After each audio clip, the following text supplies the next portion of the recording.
the top 5 pieces of archaeological evidence outside the Bible for ancient Israel. Apparently, there's evidence for ancient Israel in Palestine, in the Holy Land, in Canaan. Who knew? Who knew that there was evidence for the people, the ancestors of the people who would become the Jews in Israel? Who knew?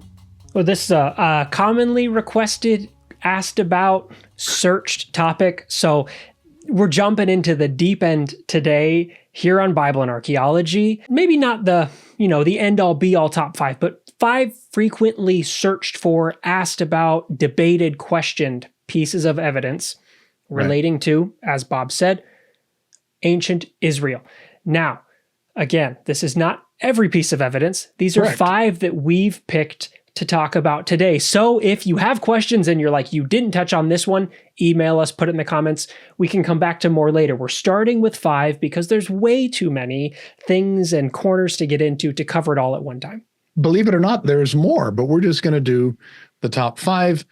And if you've been a follower of Bible and Archaeology for some time, you'll realize that we've done some at-length videos on some of these pieces of evidence, but we want to do a video on these 5 because these are our most searched pieces of evidence, both on our site and across YouTube in general. So we want to look at these and have a little discussion.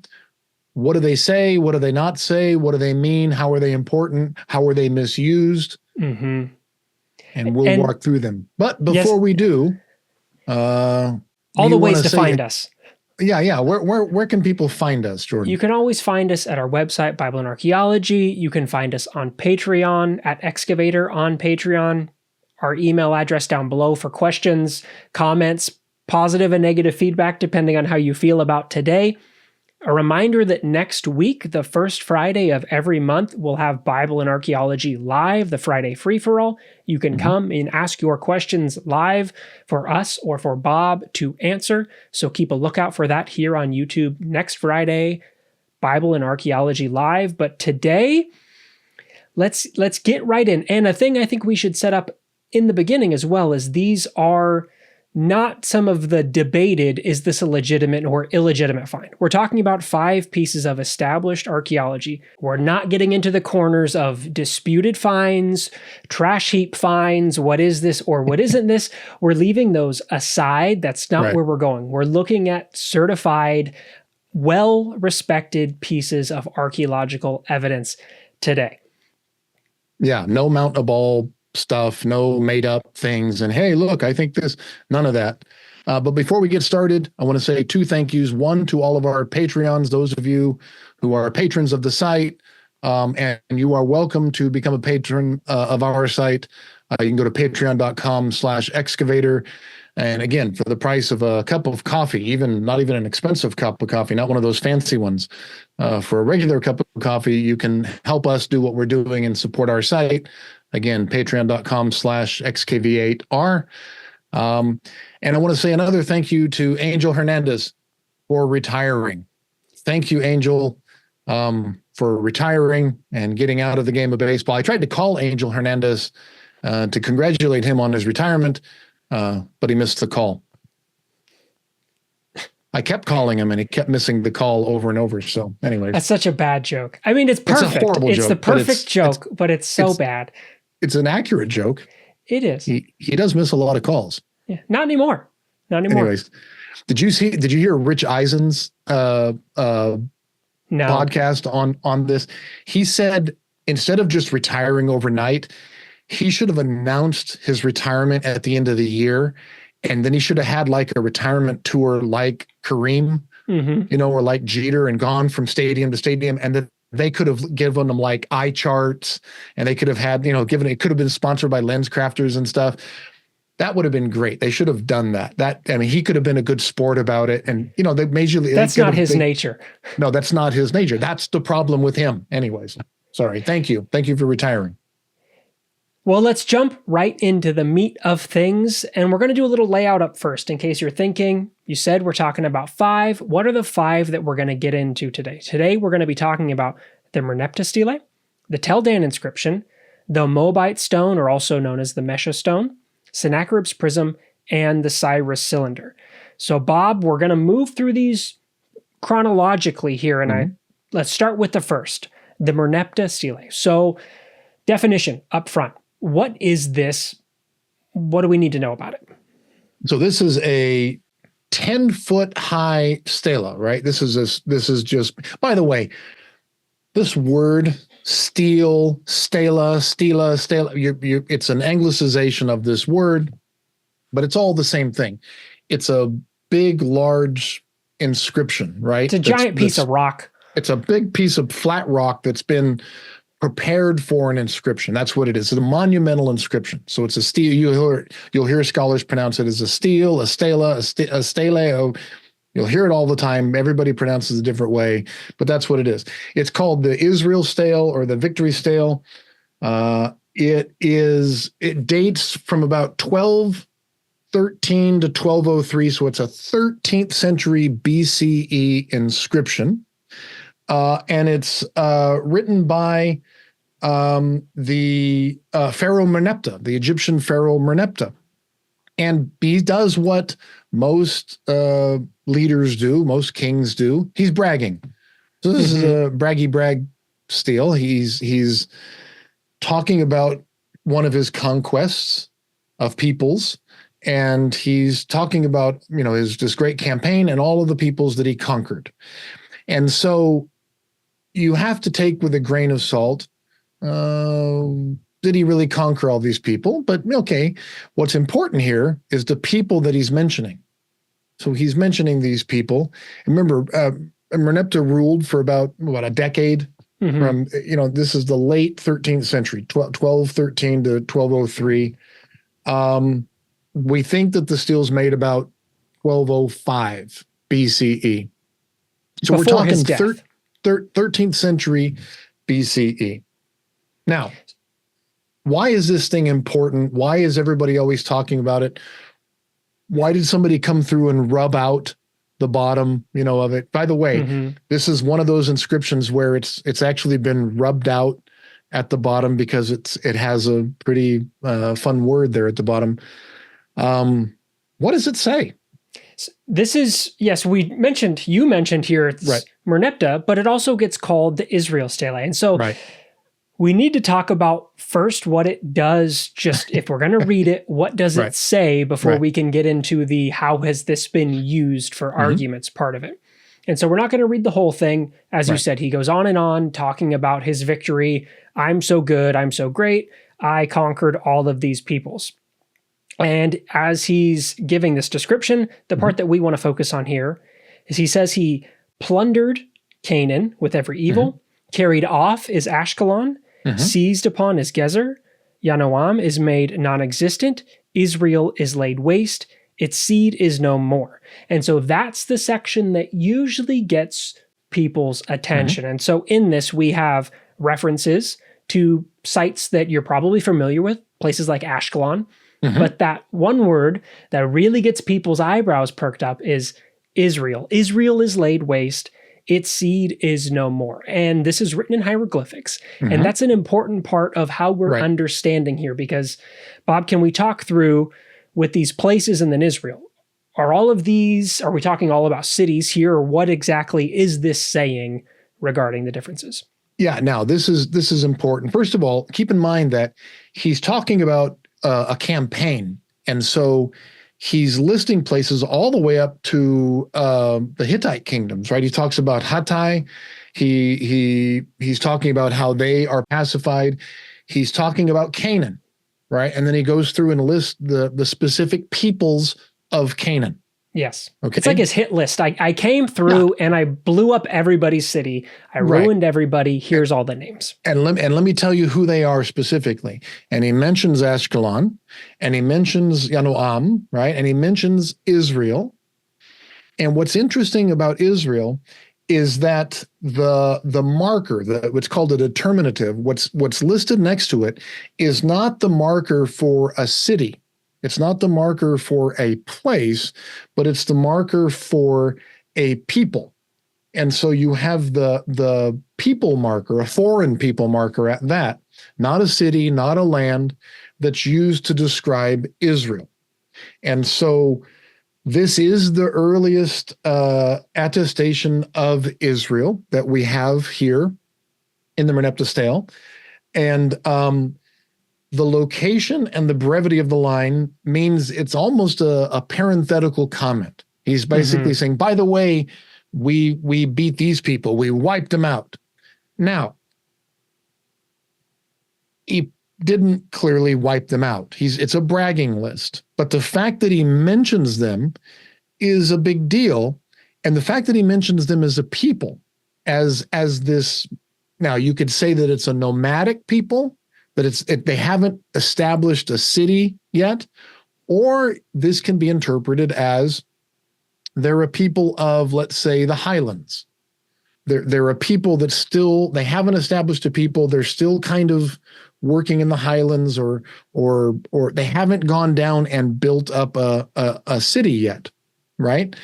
And so this piece of evidence is used by different peoples to argue different things. Yes. But the one thing that it is certain about is that it is a mention of Israel. Now, there's always going to be somebody come along and say, well, it doesn't really say is.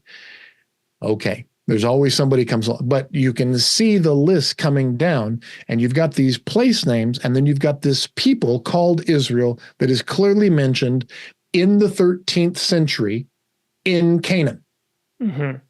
So here you have the earliest evidence that we have of these indigenous peoples in Canaan, right? The Hittites to the north, Egypt is obviously to the south. And among these Canaanite peoples, you have Israel. And they're not a fully established people yet. They don't have a city. They haven't built out their cities place. They're just a people. Now, the question is, why are they not listed as a city, and why are they just listed as a people?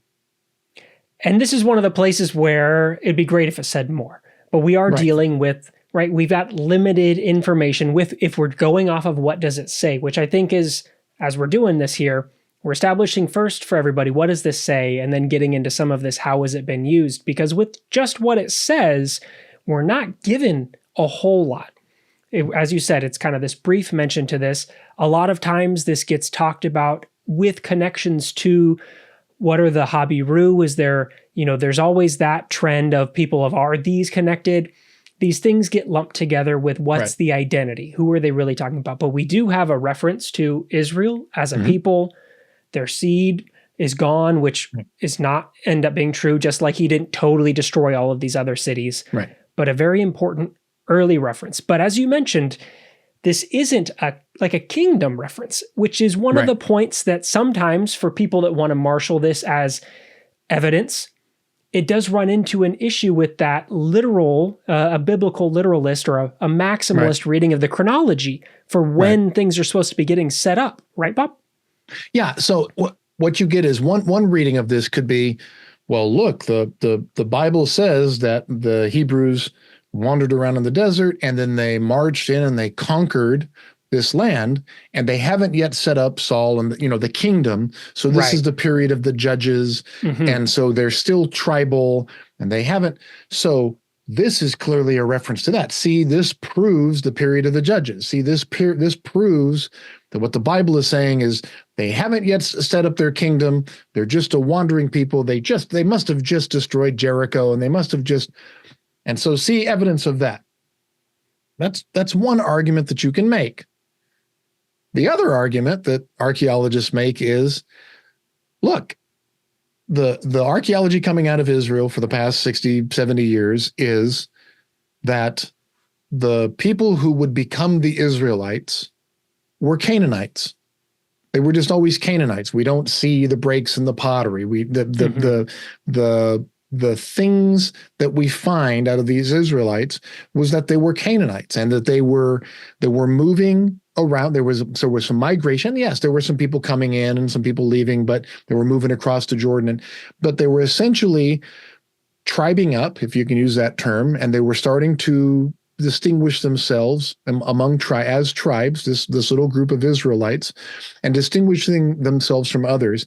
And as they were doing that, specifically the southern tribes from these different northern tribes, and those Israelites from the peoples to the north, the Phoenicians and the peoples to the east, they then wanted to be seen as a different people. And then they needed what every new nation needs, these foundation myths, these foundation stories. What are our stories? So Americans have, George Washington and the cherry tree and crossing the Delaware, and we start telling these stories, the Paul Revere's ride, and we start telling the stories that become our foundation stories. And ancient Israel began telling these stories. Now, maybe they were incorporating other stories, and maybe they were, changing them a little bit, and the flood, Gilgamesh, and they were bringing it, but they were cobbling together these stories. And all of a sudden they began to have their own identity. And they were beginning to intermarry. So they're becoming tribes, right? And they're becoming their own peoples. And so as they're becoming more established and differentiating themselves from the other peoples around them, then ultimately they want a king, and we get into the monarchies of ancient Israel. So you have the birth of ancient Israel from these peoples that were simply Canaanites. And you see Merneptah basically saying, I went through Canaan and I destroyed these people. Some of them had cities before others. And there was this little ragtag group of people, these Israelites, that hadn't even built out these cities yet. And by the way, I wiped them out too, because I wiped out everybody. Right. Yeah. And so they weren't anything to worry about, but included in an early list here, which is why we're starting with this one first, because it's the oldest and often one of the first pointed to. And I think let's jump right off of this into probably the second most pointed to piece, also an early piece, the Tel Dan Inscription. And we have 2 longer videos on this that you can go and watch, where Bob talks through the Tel Dan Inscription and some of the detailed readings of this, the archaeological history. So there's a lot to be said about this that we're not going to get all the way into. You can go and check those pieces out. But for somebody who hasn't watched those yet, Bob, can you explain what the Tel Dan Inscription is, where it comes from, the spark notes of the background? Sure. So the Tel Dan Inscription is what's actually a 3-piece inscription. It was 2, and then they found a little third piece. But the original piece, I think it was found like in 1991, like right when I was graduating high school. I think 93, and then was the first piece, and then it was the subsequent pieces were found right after there. But right 90s, coming out of high school. Recent. Yeah. It's a newer inscription relative to the others. And it came around a time when there was a big debate about whether King David actually existed.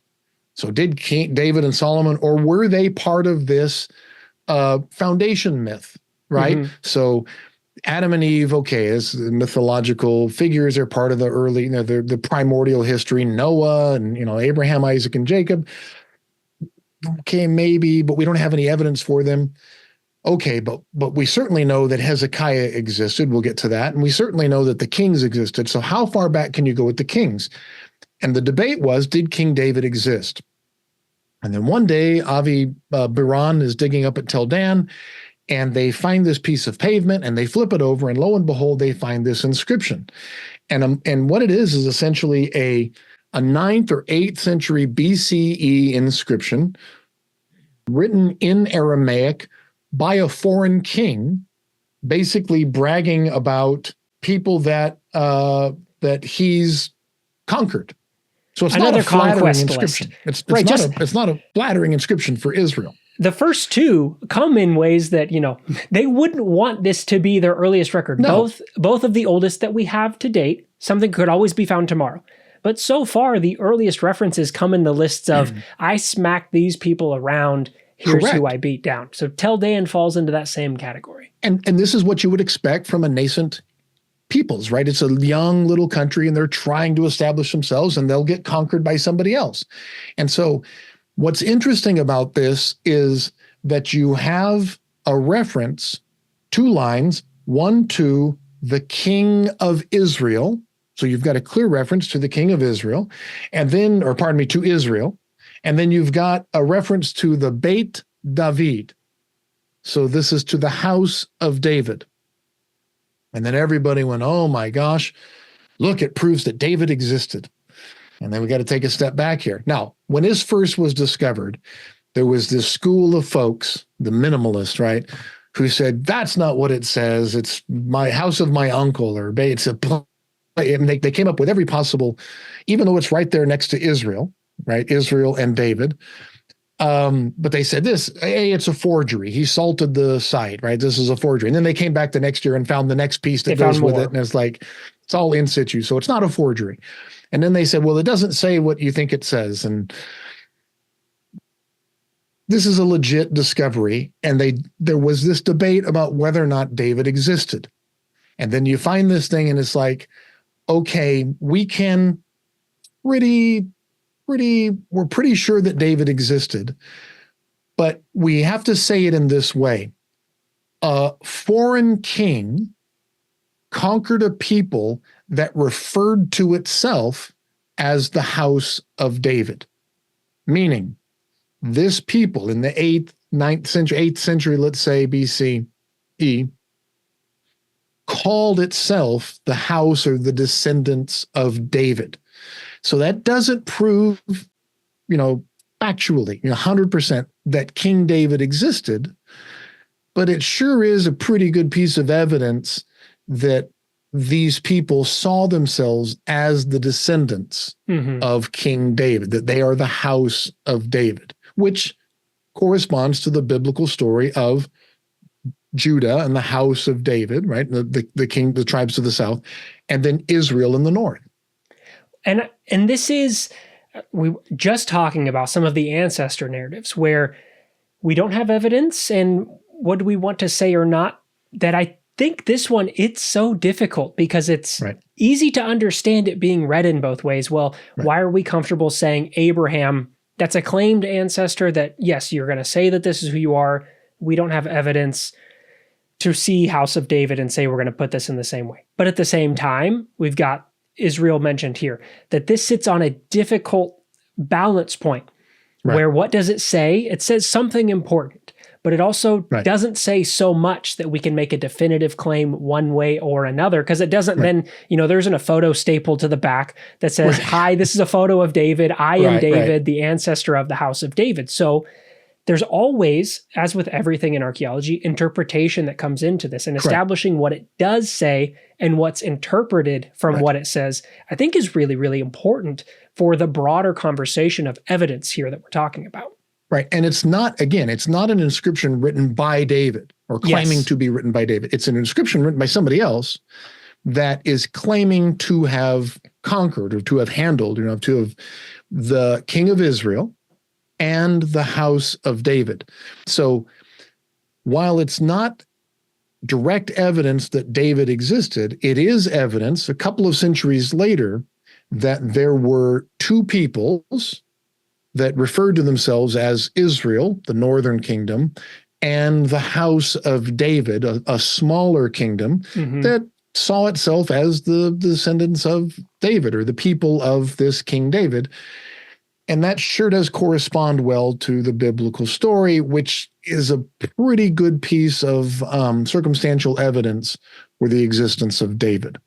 And so I think that's what it is. And another piece that I think is really interesting about this, and if you're growing up reading through your Bible, whether you're aware of it or not, you're getting this very southern perspective of the history here, with the kingdom of Judah being the one that lasts, so they're the one that tells the story, and Israel is up there, but that reflection or their understanding, their interpretation of history isn't what we get in the archaeological record. We're here, as you mentioned, this is talking about two smaller kingdoms. If you're just reading your Bible, you don't really have the sense that they're the smaller players within the area, but also this is saying, Israel and the house of David, an interesting part about this, aside from the David part, which is often what gets focused on, is just reframing this to help us look back and remember, oh yes, these are small power players, regional powers, and they're not equal powers either. That Israel, the one that gets knocked off first, is the bigger one.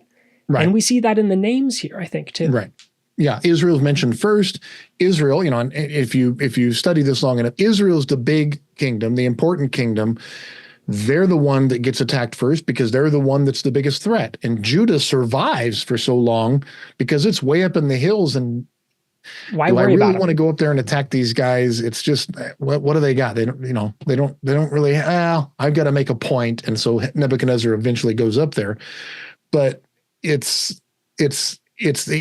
was the big kingdom, but they were both little vassal kingdoms. They were both vassals to the larger powers at the time. And as you can see from the first couple pieces of evidence that talk about the existence of Israel in Palestine, in Canaan, at a very early period, they were there. Now, they weren't big deals, Yes. but the peoples were there.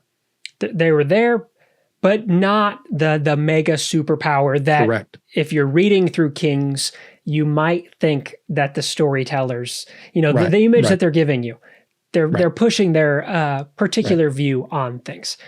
Let's jump to our next piece, the Moabite stone, also known as the Mesha Stele. Bob, what do we have here? Because we've got something similar again, but a little bit different. If you're noticing a trend here, it's not because we're selectively picking in a certain way here. This is just kind of the way that the evidence has fallen. So the Moabite stone, Bob, what is it? So this is in the Louvre today, and it's got a fascinating history to it. It was broken up into pieces when they were trying to bring it back, and they made a rubbing of it. So that's how they were able to put it back. It's written in Moabite, which is a language. It's a Semitic language, very similar, Northwest Semitic language, very similar to what we would call. It's similar to Hebrew. It's similar to Aramaic. So if you can read those languages, you can make out Moabite. It is about a meter tall. And it talks about, it's a monumental inscription of Mesha, king of Moab. And guess what he's doing? He's bragging about some of the things that he did. And it goes along saying, I am Mesha, son of Chemosh God, king of Moab, the Dibonite. Omri was king of Israel, and he oppressed Moab during many days, and Chemosh was angry with his aggressions. This is the god, right? And his son succeeded him and said, I will oppress Moab. And Chemosh had mercy on it in my time. And Chemosh said to me, go take Nebo against Israel. And I went in the night and I fought against it and until the break of day, and I took it. So here we have a third inscription coming from a foreign king and kingdom, talking about basically conquering Israel, at least temporarily. At least you have a king from neighboring Moab that's talking about, I went in and conquered the Israelites. I took the Israelites. Or at least threw off the oppression or at least Israel. threw off the oppression of the Israelites. I guess that's a better way to say it.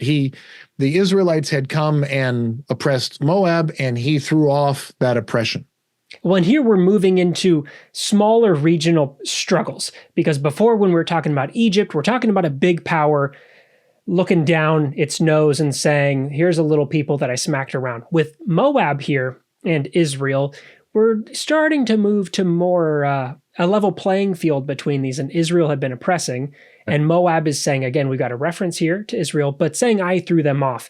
And interesting as well with this one is we get a version of these events in the Bible. We have the Moabite stone, importantly giving us Moab's perspective of the oppression of Israel and throwing that off.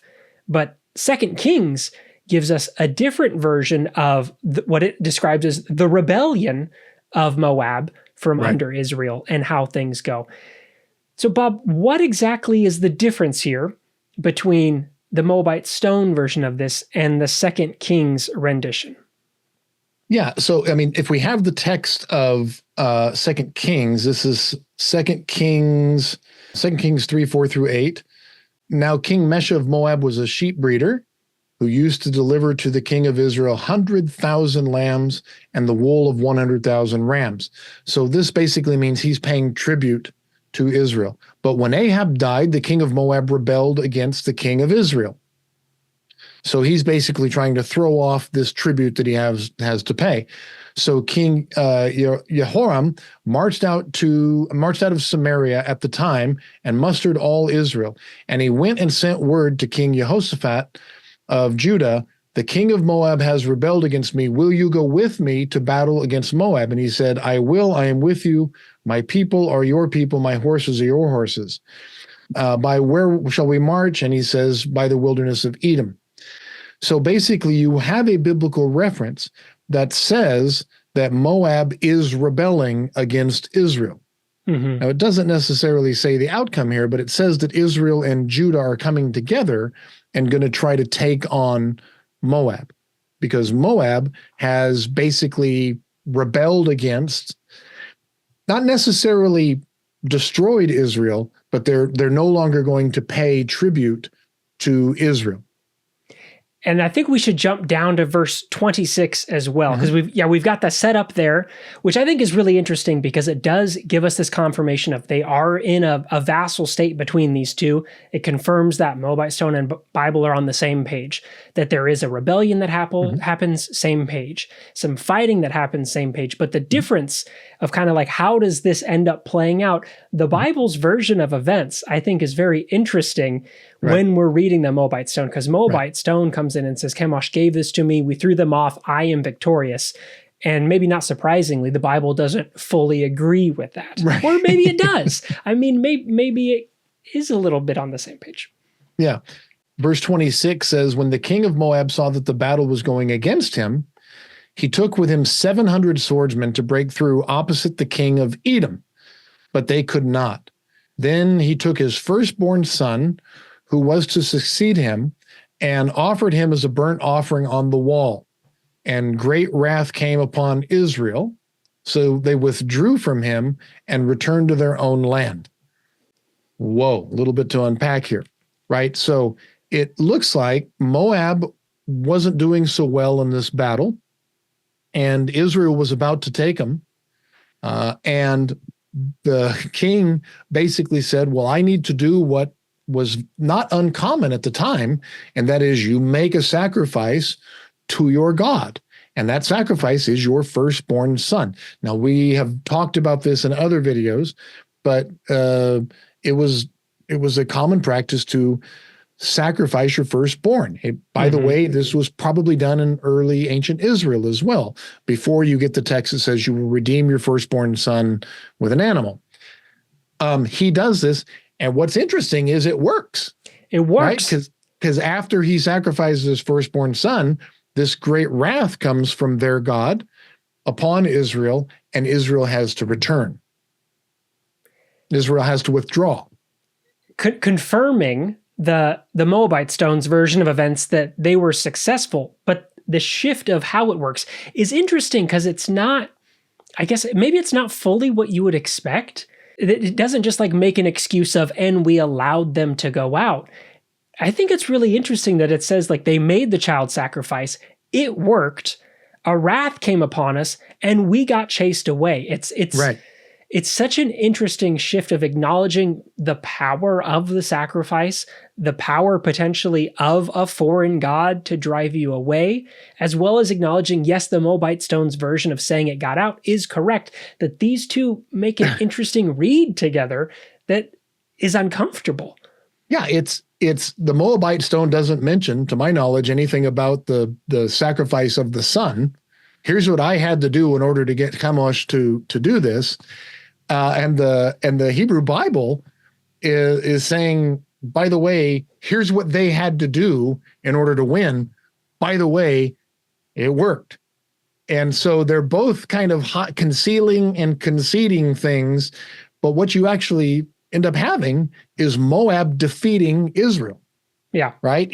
Moab is a vassal of Israel, and Moab is able to defeat Israel and throw off that oppression, that they're no longer a vassal of Israel. And so these are not massive powers, right? They're little regional powers, but it was another defeat of Israel. But what's important, however you want to read into this, what's important is you have a reference, an external, extra biblical reference to Israel coming in we're looking at, this is probably the 9th century BCE, the mid-9th century BCE. And so, again, you have a piece of evidence that's referring to Israel in the 9th century BCE. This is evidence for Israelites in Palestine, in Canaan, in the 9th century. It's not flattering, right?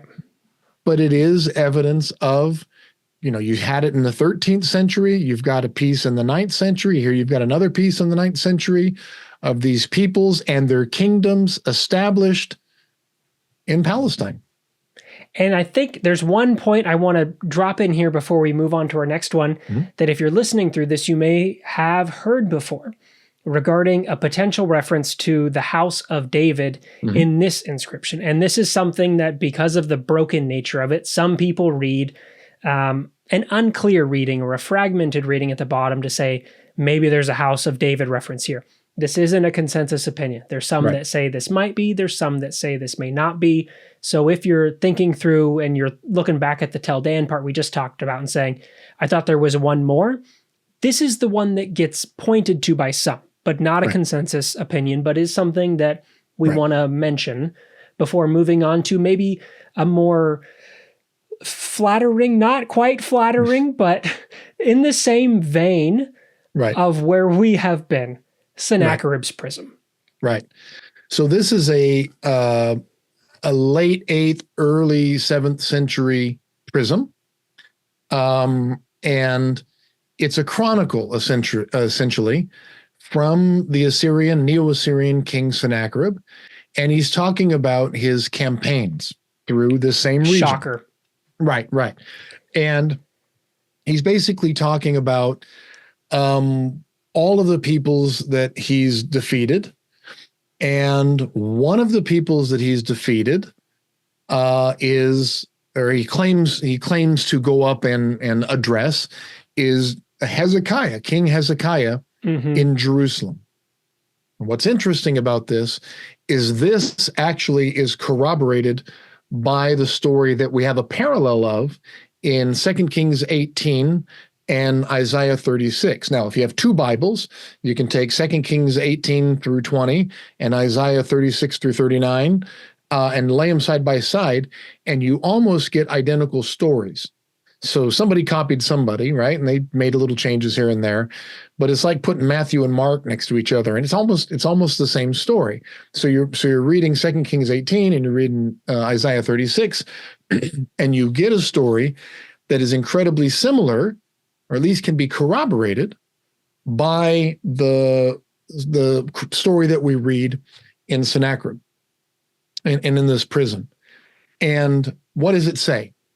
So it says, as to Hezekiah the Jew, and however you want to treat the Judean or the Jew, is Hezekiah, this Jewish person, right? We can't call them Jewish people yet, but it's, as to Hezekiah the Jew, he did not submit to my yoke. Remember, Judah is a vassal kingdom at this time.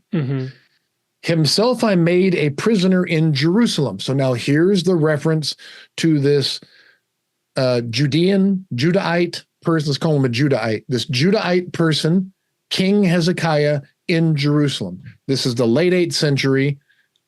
They're in Palestine, they're in Canaan, with an external reference, not just a biblical reference, but an external reference from this Neo-Assyrian king. And he says, I made him a prisoner in Jerusalem, his royal residence, like a bird in a cage. Yeah. He's talking about a siege. He besieged Jerusalem. And he said, I wrapped him up. I reduced his country, and I still increased the tribute and these country presents that are due to me as his overlord, which I imposed later upon him beyond the former tribute to be delivered annually. So apparently Hezekiah was already paying tribute as a vassal to the Neo-Assyrians. And now he's going to, because Hezekiah dared to rebel, he's going to impose more on him. The bill just got bigger. Yeah, he got bigger. This is your punishment. Hezekiah himself did send to me later to Nineveh, my lordly city, together with 30 talents of gold, 800 talents of silver, precious stones, all kinds of valuable treasures, his own daughters, concubines, male and female musicians. So this is King Sennacherib bragging about, here's what I do to people who rebel against me. I just impose even more tribute, and I besiege them. And this is coming after, if you're thinking, like, I feel like there's another reference, you may be familiar with the Lachish reliefs as well that portray what Sennacherib did to Lachish, where it's not just I come and I take some money and I leave. Right.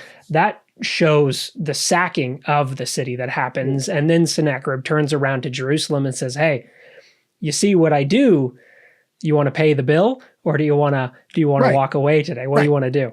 And you have these reliefs that talk about what they do and how they do it with the actual siege machines. Mm-hmm. You actually have the letters that actually talk about, hey, we can't even see the fires from Azekah, right?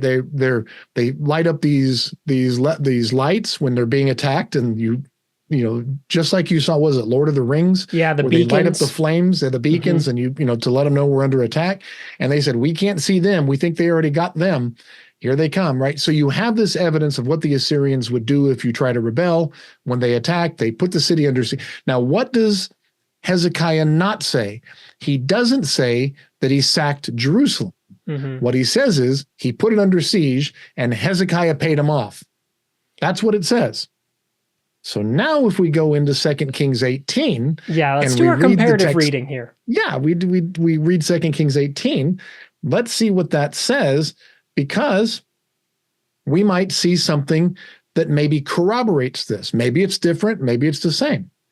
So do you have the text of 2 Kings 18, 13 through 16? Let's start with exactly 2 Kings 18, 13 through 16, because this gives us some of the backstory of the tribute that Sennacherib is talking about. Because in verse 15, Hezekiah gave him all the silver that was found in the house of the Lord and in the treasuries of the king's house. At that time, Hezekiah stripped the gold from the doors of the temple of the Lord and from the doorposts the king Hezekiah of Judah had overlaid, and gave it to the king of Assyria. So our backstory here getting set up that, yes, confirmation for the tribute payments that had already been in existence. That Hezekiah had been paying off the king here to try to maintain position. He was already a vassal. And don't miss verse 14. Verse 14 or verse 13, it says that, the Sennacherib was coming up against all these fortified cities, and he went up from Lachish, and Hezekiah went out and he said, I have done wrong. Please withdraw from me. Whatever you impose on me, I will bear. So Hezekiah clearly admits, hey, well, my bad. Sorry, I didn't mean to rebel. I shouldn't have done that. Whatever you ask me to pay, I'm going to pay. And Sennacherib just comes marching on up to Jerusalem. He says, I'm going to make this clear to you. Don't do that again. And he puts the city under siege. And then you get this great encounter that we're told about in a little later, in a few verses later. And this is the version of the siege that most listeners are probably familiar with. Maybe not so familiar with the I wrote a huge check and you leave me alone version. Right. You're familiar with the 2 Kings version in 1935. That very night, the angel of the Lord set out and struck down 185,000 in the camp of the Assyrians. When morning dawned, they were all dead bodies. Then King Sennacherib of Assyria left, went home, and lived at Nineveh. As he was worshiping in the house of his god Nisroch, his sons killed him with the sword, and they escaped into the land of Ararat. His son Esarhaddon succeeded him. So 2 Kings confirms that Sennacherib left, but presents a very different rationale. Correct. Similar to the difference in rationale we had just before of, do we have a sacrifice happening here? Here it's the angel of the Lord did all the killing for them, no mention of payment, and he goes away. And what we know from the Assyrian records is after Sennacherib was paid off, he broke the siege and went back to Nineveh because a rebellion, a coup had broken out, a civil war, and Sennacherib goes back and was assassinated and was killed in this coup. And so you have one account from the Assyrians that says, yeah, I got what I came for. I got my money. I got increased tribute. Hezekiah paid me off. And I voluntarily left, or maybe not so voluntarily, but it was because of disorder in my own house back home. But the biblical version, of course, is going to read this theologically. It's going to see this as, no, God is at work here. And they're going to add, and the angel came in and killed all of Hezekiah's troops, and that's why he had to go home. And then he got killed there. Yeah. So, but what we do have in Isaiah 36 there is that before all that nice ending happened, Hezekiah paid him off. So we have a confirmation of payoff. Yeah. We have confirmation and corroboration with the extra biblical source that Hezekiah was a vassal to Sennacherib, had been paying him off, kept paying him off, and Jerusalem was under siege by the Assyrians, but did not fall. By the way, this event is that event that just snowballed Jerusalem into this position of the inviolable city. See, it's never going to get conquered, to the point where, Jeremiah comes along and says, you guys think this city is inviolable, the temple of the Lord, the temple of the Lord, the temple of the Lord. You have to treat people nice or it's going to fall. But they were like, no, this is God's city. It can't beat it. Even the Assyrians can't defeat it. So this is a big event that you see in Isaiah 36 or 39. And you actually have a piece of extra biblical evidence that's corroborating at least a part of it. A part of it. So what does it say? It does give confirmation to the siege. It gives confirmation to the payoff. Doesn't give confirmation to the angel of the Lord massacre. But an important reference here to some of what we see, as you mentioned in Isaiah, in 2 Kings, and 2 Chronicles, of an external confirmation of some of the background for the story that we're getting here, not all of the divine part. But I do think it's really interesting to read this one right after the Moabite stone, because we've got these two city siege parallels, divine intervention, and the differences of when it's our version of the angel of the Lord is acting on our behalf. No reference. We're just, right, Hezekiah's prayers worked. God favors us so much. The angel of the Lord moves out. But if there's divine intervention on somebody else's behalf, clearly they must have done something that's very, very naughty, and we don't like that, like child sacrifice. So an interesting contrast between these two when we're looking at something that we have internal and external references for. And let's move to our last piece for today, Bob. Right. Maybe bring it all home. Another famous piece, the Cyrus Cylinder. Touch all the bases of the things. If you're looking for what are the pieces I need to have in my mind when we're talking about this, the Cyrus Cylinder is a good last place to land for today. So what is the Cyrus Cylinder, and what exactly does it say? The Cyrus Cylinder does not say what you expect it to say. Let's just start right there. The Cyrus Cylinder is supposedly the decree given by the Persian, now we're moving down into the Persian period, the Persian king Cyrus, that allows all of the exiled Jews to return to Jerusalem. And so this is from Ezra 1, 2 through 4, right? This is, if we have that text, thus says King Cyrus of Persia, the Lord, right? So it specifically says the name Yahweh. It specifically gives the name of the Hebrew God. The God of heaven has given all the kingdoms of the earth to me, and he has charged me to build him a house in Jerusalem, in Judah, right? So it specifically mentions the name of the Hebrew God, and it specifically mentions Jerusalem. This is in Ezra. Any of those among you who are of his people, may their God be with them, are now permitted to go up to Jerusalem in Judah and rebuild the house of the Lord, the God of Israel, right? So again, you get a specific mention of Jerusalem and of Yahweh again. He is the God who is in Jerusalem. So again, you get it's very, very repetitive. There's a clear message that's being driven home here. And let all survivors in whatever place they reside be assisted by the people of their place with silver and gold. He's going to pay them, give them some money. I'm going to give you some money. Go back and rebuild, right? With goods and animals, besides free will offerings, the house of God in Jerusalem. So here's a fourth one, right? The temple in Jerusalem. So you get multiple references in these three verses to the Hebrew God by name and the temple in Jerusalem by name. So now the Cyrus Cylinder is the text of the actual decree by Cyrus emancipating these peoples that the Babylonians had exiled. What's interesting is when you actually decipher, when you actually read, translate the text of this cylinder, I do not think that word means what you think it means, right? It does not say what we think it says. So if we look at the text of the cylinder, this is always when I teach this, the students are like, wait, what time out? The cylinder actually credits not the Hebrew God, not Yahweh, but it credits the Babylonian god, Marduk, by name specifically for this emancipation, which is interesting because Cyrus is Persian. So this is a pretty clever political move. It's a great move. It's a great political move because when the Persian king comes in and conquers Babylon, he doesn't say, my God, right?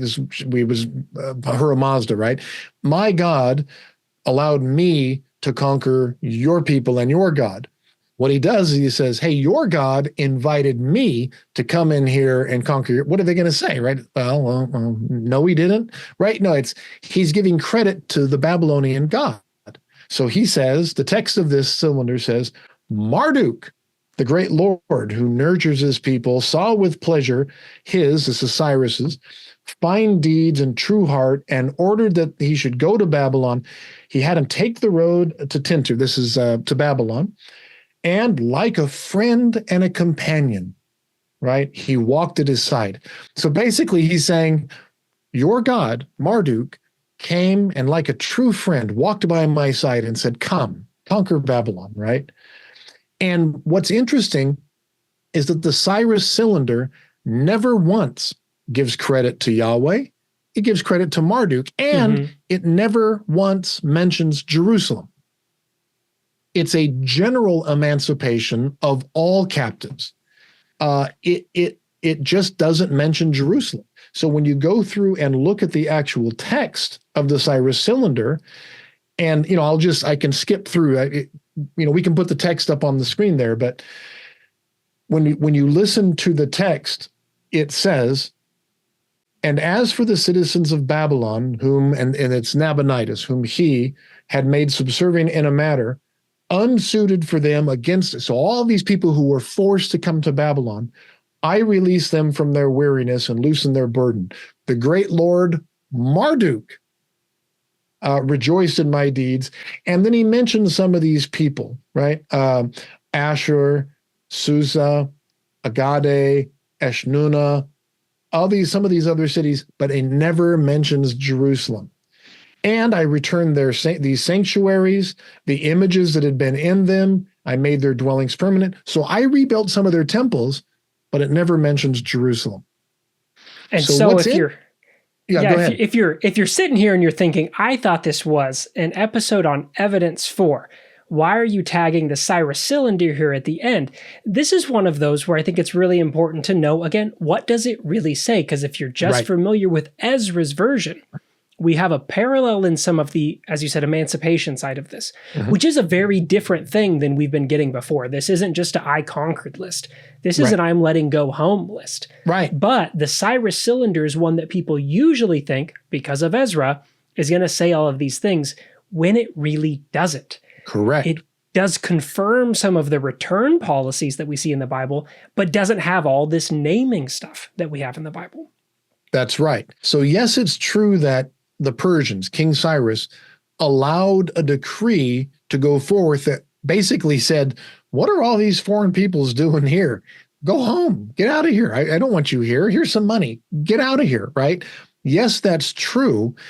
But of course, the Judahites saw this as their God being at work. And what is interesting is I think this is what is lying behind the text of Isaiah 45. I think the author of Isaiah 45 understands what the Cyrus decree actually says and understands that it doesn't actually mention specifically the Hebrew God, and Jerusalem. And so we get this idea that it's their God at work, even though they might know that it's not specifically mentioned. And so you get this text that says in Isaiah, the start in verse 1, thus says the Lord, this is Yahweh, to his anointed, to his Messiah, Cyrus, and we can do a whole other thing on that, whose right hand I have grasped to subdue the nations, etc., etc. I will go before you, level the mountains, break into pieces, etc., etc. I give you the treasures. This is verse 3. Skip down to verse 4. For the sake of my servant Jacob and Israel, my chosen, I call you by your name. I surname you, though you do not know me. So you have this idea. I am the Lord. There is no other. There is no God. I arm you, though you do not know me. And so what I think is going on here in Isaiah 45 is this another very clever theological trick. So the king of Persia is doing a theological trick in giving credit to Marduk. And I think the author of Isaiah 45 is doing a similar trick. The Cyrus Cylinder never mentions Jerusalem or Yahweh. And Isaiah 45 is saying, that's fine. Our God is actually working behind the scenes. You don't even know that it's actually our God working behind the scenes doing this. Which, how do you prove that? You can't. All the Judahites know is that they got to go home and they're giving credit to their God, regardless of whether Cyrus is giving credit to Marduk or not. But what we do have is extra biblical evidence of this decree of emancipation that allowed the Judahites to return to Jerusalem. By the way, they got to rebuild their temple and they became a Persian province, and they got to practice their religion. They got to practice Judaism because of King Cyrus. I think let's leave it there on the Cyrus Cylinder. That's a lot for one conversation. That's a lot for one day. If you have questions, follow-up questions, what does this mean about another verse over here? Leave all of that in the comments or send us an email. We're happy to return to this topic or to these pieces in the future. So let us know your thoughts, what you have to say, and we can come back to some of that. As we mentioned before, next Friday, the first Friday of the month, is a Bible and Archaeology free-for-all. You can join us live on YouTube and ask your questions live. So if you have a question that you really want to hear at that minute based off of this, join us next Friday and you can come and submit that there. But for today, we're gonna stop there. Bob, thank you so much for your time in walking through these big pieces of archaeology. And I think we'll get some response on this. So it's safe to say we'll come back to this topic in the future. For all of us here at Bible and Archaeology, thanks for listening, and we look forward to seeing you next week.